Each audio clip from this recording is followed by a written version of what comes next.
If you enjoy the content, don't forget, like, subscribe and click the notification bell. Hi guys, Devongunsmith here again, and today we've got a very nice Joseph Lang & Sons side lock and side by side. There appears to be something wrong with the striker or possibly the mainsprings, so let's get into it.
Okay, so let's see if we can get this. So you can see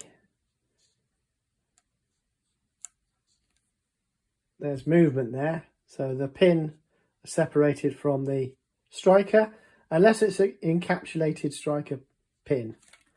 Let's just see if the same thing happens on this side. I don't think it does. So it looks like it's going to be a fairly simple fix.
Sometimes you can cheat and you just pop them out, but this is retained by the stock, so it's a full stock strip down, annoyingly.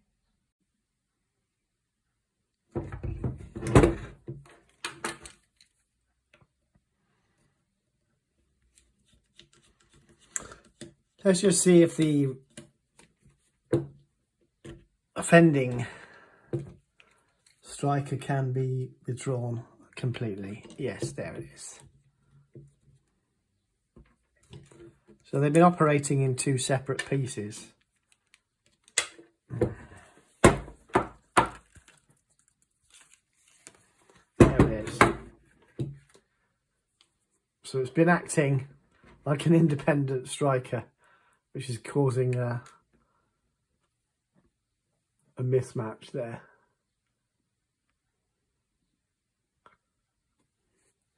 Okay, so I don't need to remove that one, so I'm going to cheat and pop that back in.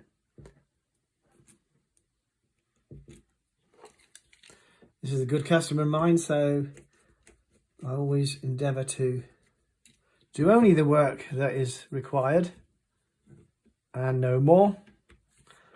There's no need to build up his bill any more than necessary, which I always do. And sometimes you guys ask me, why didn't you do it this way? Or why didn't you do it this way? Or why didn't you rebuild that and do this and do that? Well, because in the real world, guys, my customers based in Devon, fairly basic wages, everything's on a budget, and I do exactly what the customer asks and nothing more to make the job affordable. So in the same way, this is what we're going to do here. These are fairly stock items. I will see if I've got any in stock, otherwise I'll have to reorder these. And they're like 98% finished, so I have to finish them by hand and then harden and temper. But just have a little look at the beauty of this lock. Isn't that a nice lock? Nice, simple, understated. 1, 2, 3, 4, 5, 6, 7, 8. 1, 2, 3, 4, 5, 6, 7, 8, 9. No, it's a 9-pin lock, which I expected. Miscounted because I'm dyslexic and dyscalculic. 1, 2, 3, 4, 5, 6, 7, 8, 9. Yes. 9-pin locks. Nice side locks. There's nothing wrong with them. It's not in my brief to strip them down and clean them. It was simply a suspected striker pin fail. And indeed it is. My customer's usually pretty right on this because he is very keen on the maintenance of his guns. So he invariably doesn't need much work from me, but when he does, he's usually bang on. He knows usually what's wrong. So there you go. I'll have to check my box, my pots, to make sure that I have a pattern. The Gunsmithing Wholesalers has many of these, and I probably need to stock up because I think I used them all up during lockdown. Right, so here's my pins pot, striker's pot, and they're commonly like blank type like this. They're a bit rusty because a lot of these have been in that pot for up to 15 years now. But so you have your finished item here. And obviously, there's an oversized blank just there. There's only a small amount of work needed. The retaining slot to be filed and the length, overall length set, and then hardened and tempered. Couldn't be easier. So I'll crack on with that and get the job finished. Now, this is a good time to to reply to some of the queries that I get. Paul, why don't you just spin up a new one? Well, of course I've spun up on my lathe and made many, many pins. These cost, in the blank, very, very little money. But my time is chargeable. So I save my client quite a few pounds by picking one of these out of my pot, which I buy wholesale and store in my dirty pot, and all different sizes, just waiting to be used, which are made in their thousands in the factory. And then I simply size them to suit. So they come as a slightly oversized profile, as you see. And, it's pretty straightforward, really. It's a slight downsizing on the shank. I think the easiest way to test that is, does it fit? Yes, it does. Okay, so it's just a little bit of work off the body of the striker, and then shape to fit. So I'll crack on with that and see how we go. Right, so as you probably know, most of you know by now, the premise of this channel is making it reproducible on a kitchen table in a cottage. Kitchen cottage gunsmithing, and the purposes being that you can actually do these type of jobs yourself, really, to be fair. So with that in mind, I use my trusty drill driver, and that will serve as a cheap lathe. And some of you will be horrified when I see me doing this, but be horrified. Doesn't matter to me. All I've got to do is resize this by a small amount, and I'll just use some wet and dry to do that.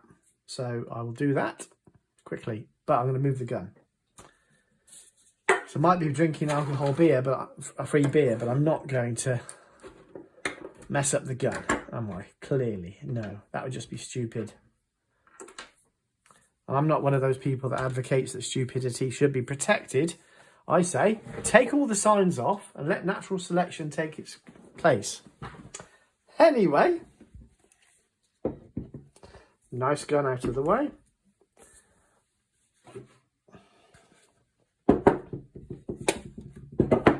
My table's quite busy here, so I'll just pop those there, safely out of the way on the blocks. Okay. First, select your emery paper.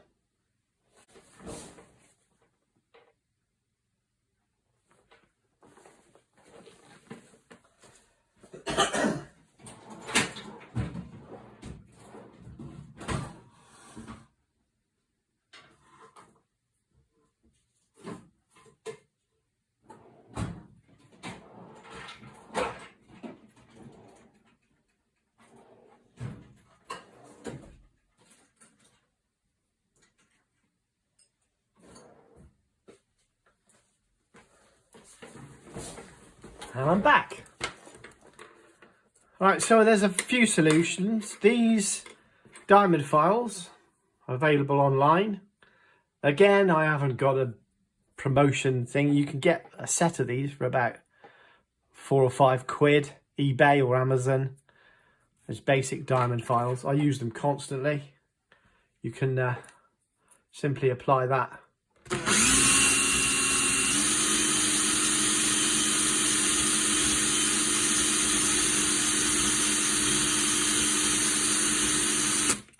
Just like that. Or you can use a power file belt. Just turn it inside out. Doesn't try to fight you every time. Haven't got a worn out one. I usually use a broken one. Don't seem to have any free. It's quite coarse.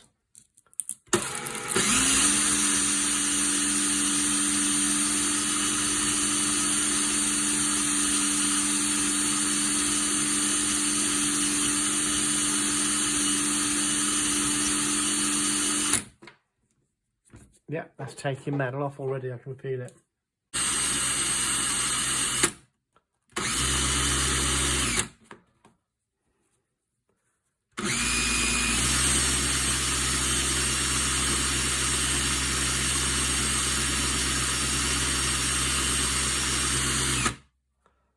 Nice and smooth. Get in there.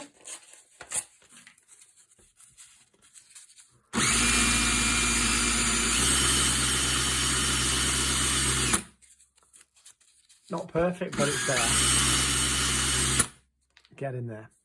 So now we need to pay attention to dimensioning. Obviously I need to take a little bit off the back, and then I need to file in one of these slots, which is where the pin holds it from falling out or going too far forward. Not rocket science, I guess. Just need to do a little bit more polishing.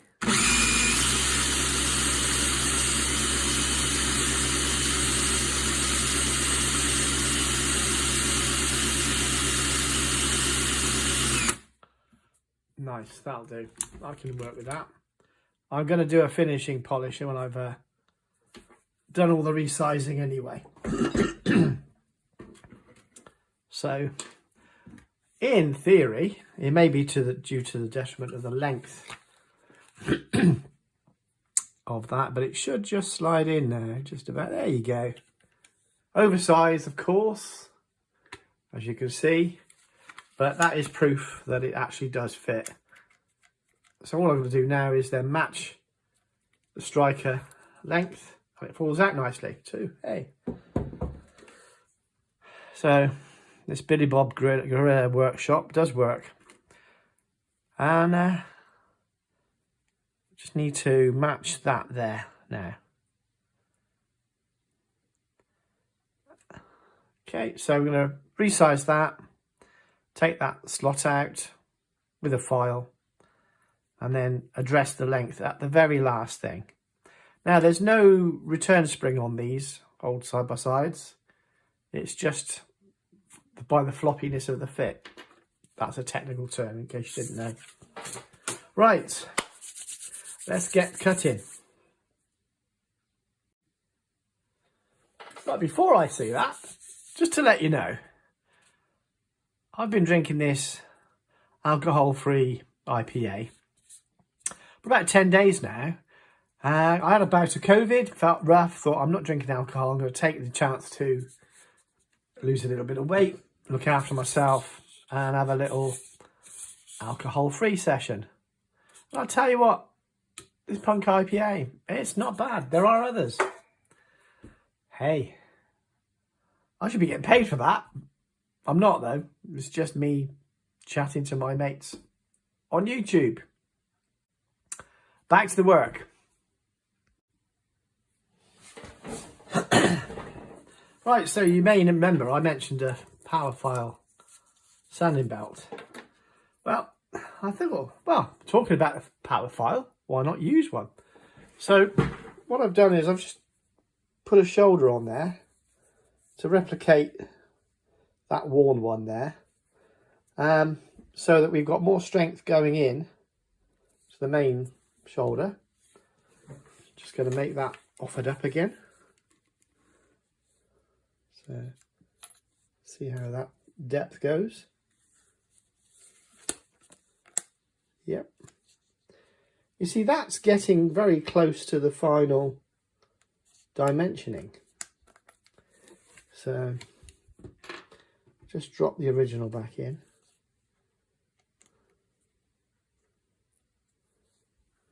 As you can see, there's,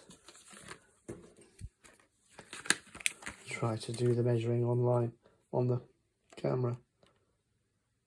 There's about 3mm standoff there with it fully depressed.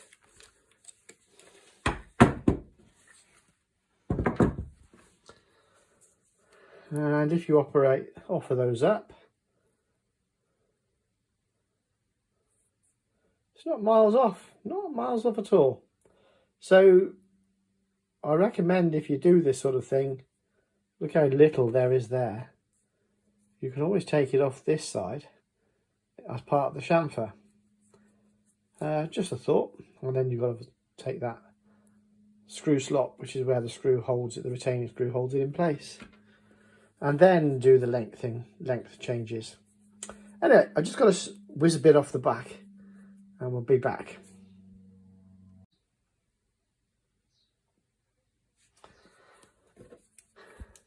Alright, so my overall size is correct.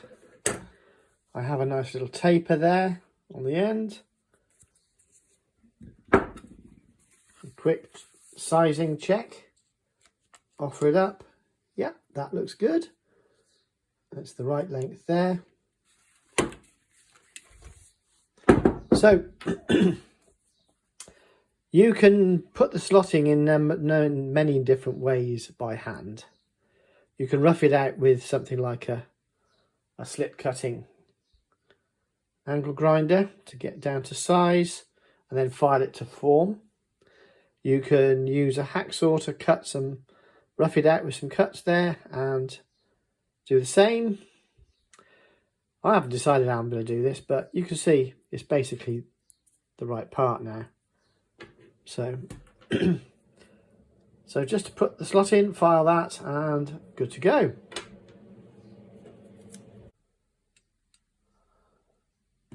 So here's one suggestion.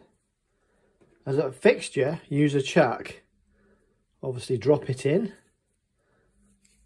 measure that depth.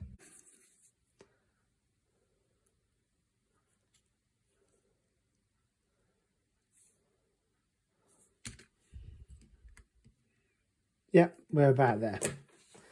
On a dirty hacksaw, may not be able to do this in front full of the camera.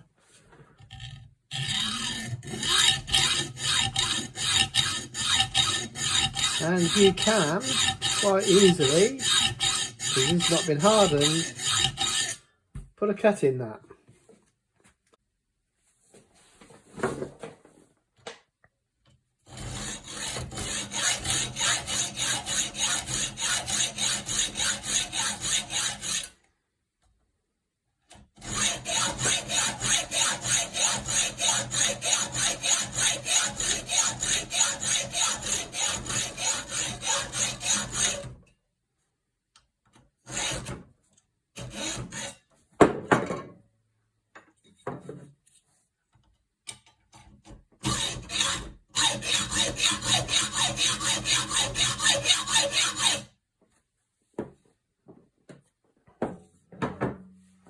And then use the file to clean that up.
Just got to hog out that excess material for a minute.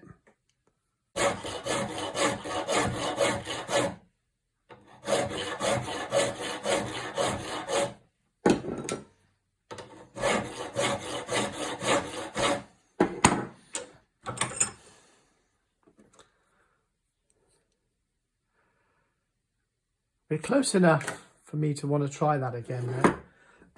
Because obviously wear and tear will always have a bearing on these kind of jobs.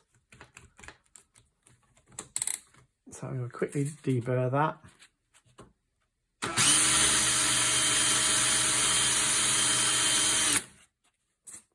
And then offer that up to the action again.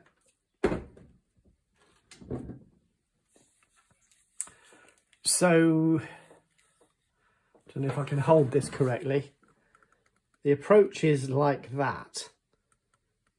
And I don't know if you can zoom in there. Can we zoom in there? Let's get a zoom on that there.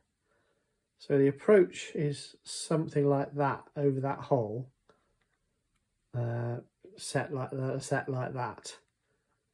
So, sorry, that's the hole. That's the screw hole we're looking at there. And it's on a side. So push this in. The camera's actually in my line of sight here now. Use a little screwdriver to orientate that. Seems good. One small retaining pin. Working left hand in line of sight. Got this all happening here. I think we've still got a bit of graunching on there. Yeah, it's not quite there yet.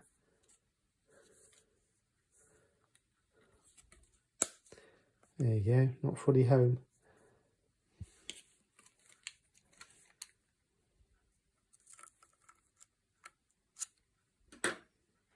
Trying to do this left-handedly. Hey, there you go. It is actually locating quite well. Let's just see if we can get a turn on this screw.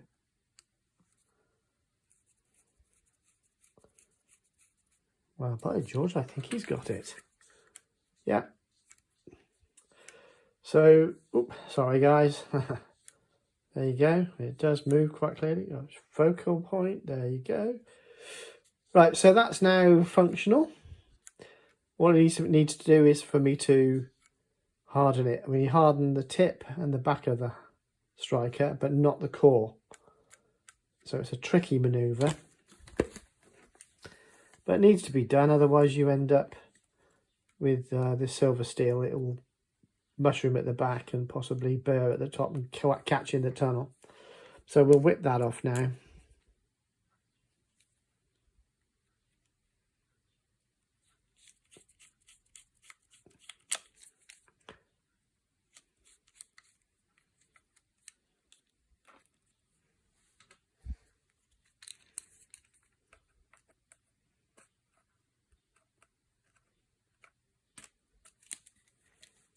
There you go.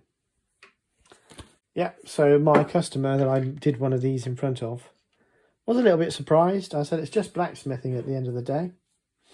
So, tallow. It's traditionally been used. Other things can be used as well. This is cold. Some guys say it should be warm, but I let it melt in there to cool it down. So, needle nose pliers, as you can see, looking a bit untidy. One torch.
Cold. There you go. Right, spin that up, give it a clean, install it. Okay, so I've got my lathe, inverted commas, ready.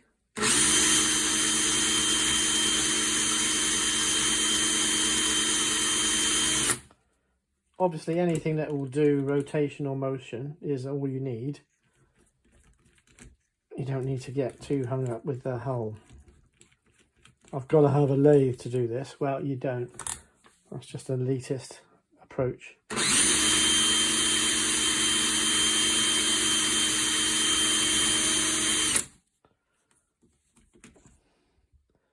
So that's hardened on both sides. The core is still relatively tempered. It's clean, it works. Job done. So some of you may be saying, what was all that nonsense about so-called advertising? Well, it's to do with the way that the monetization products, it's to do with the monetization systems that they use.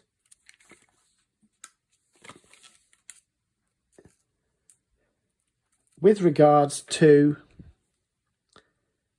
how things are monetized, in other words funded on YouTube, this channel's not ready for monetization yet. We need a few more subscribers. But the normal way that you'd fund a channel, just check that that's freed up. Is it free?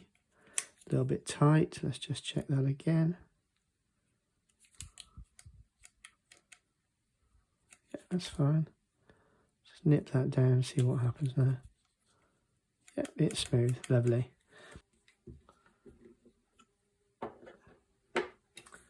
Just check this. Oh, right, yeah.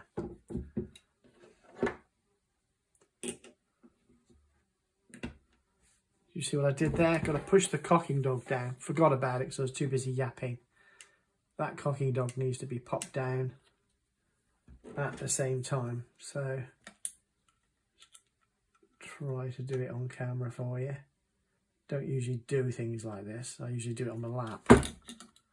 Which is why I'm fumbling it now, because I don't want to get my head in the way of the... There you go. So cocking dog engaged. That screw goes there to hold the lock plate in place.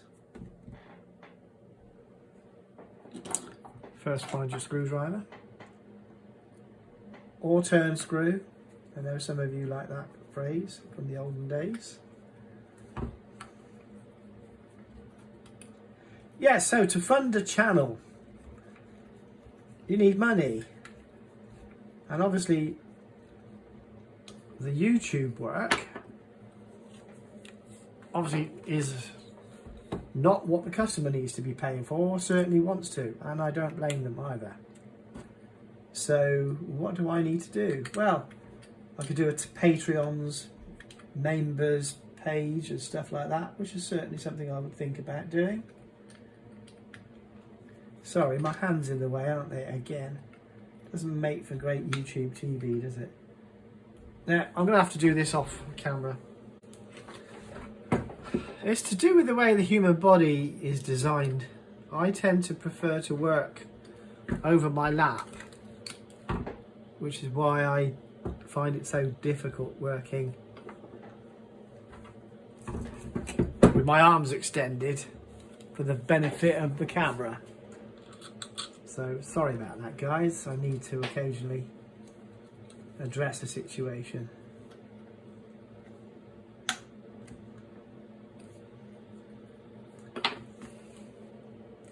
Yeah. Good. So I need to make some of those special snap caps.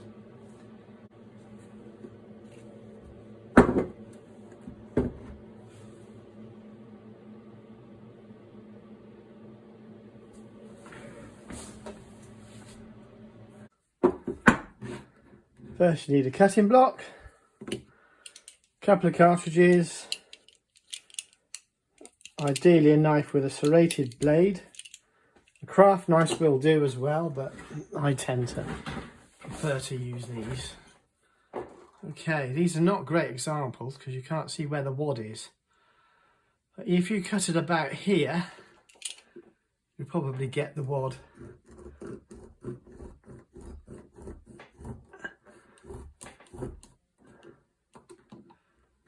I don't know if I'm on the camera, am I? Oh, yeah.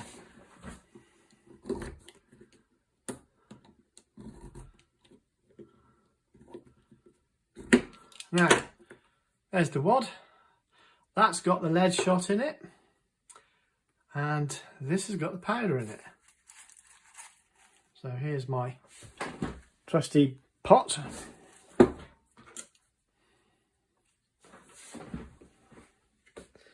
You simply pull out the wad.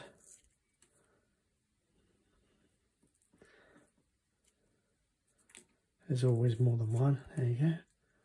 Exploding the powder. That looks like black powder actually, not cellulose. Right, you will notice that these were a bit old. Right, so once you've got that, obviously you need to trim that there with a pair of scissors because it will jam in the chamber. I'll have some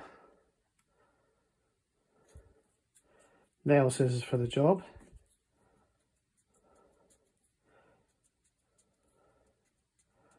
So these are now bang snap caps, so I can actually test the actual depth of the strike. I do know there's a chap that was one of the viewers actually.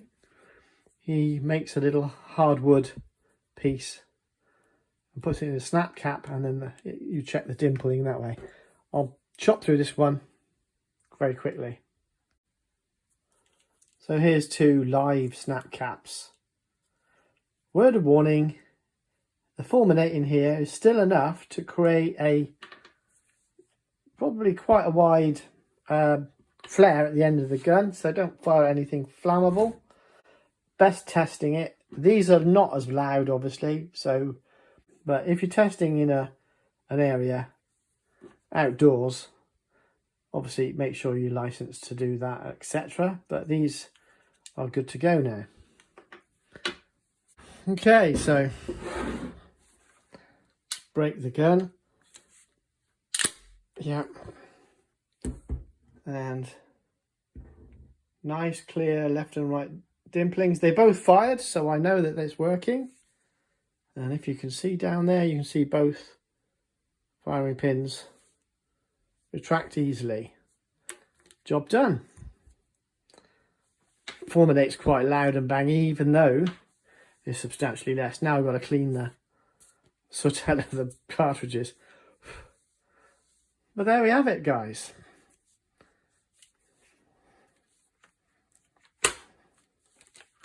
Beautiful. Okay, so that's that one done, guys. And just in case you were interested, that's how much dirt comes off just the fulminate. See quite a lot of soot there. So that's just out of interest from a primer. So as we come to the end, you might be going, but why did you have to put a product placement in your video, Paul? Why? Honestly, we don't need any more adverts. The YouTube policy on firearms information is they try to discourage it. So you can put all kinds of other content up, but they won't monetize most gun channels unless you've got multi-million subscribers in which even their morals suddenly become compromised. And so this is my little protest. I like Brewdog Punk IPA. I'm not getting paid for this. I'm just chatting about guns like I always do, while I have my alcohol-free IPA. And I've been really enjoying drinking them, guys. So I know a lot of you subscribers, a lot of you are customers, and I also know you all like a drink. However, as you know, firearms licensing takes a dim view of drinking and many other things. So this is the answer, guys. You can enjoy an alcohol-free beer of your choice. This is my favourite. And still continue working. Hopefully you've enjoyed the content. This turned out to be a very simple job on a very nice side lock. Wish I had this one.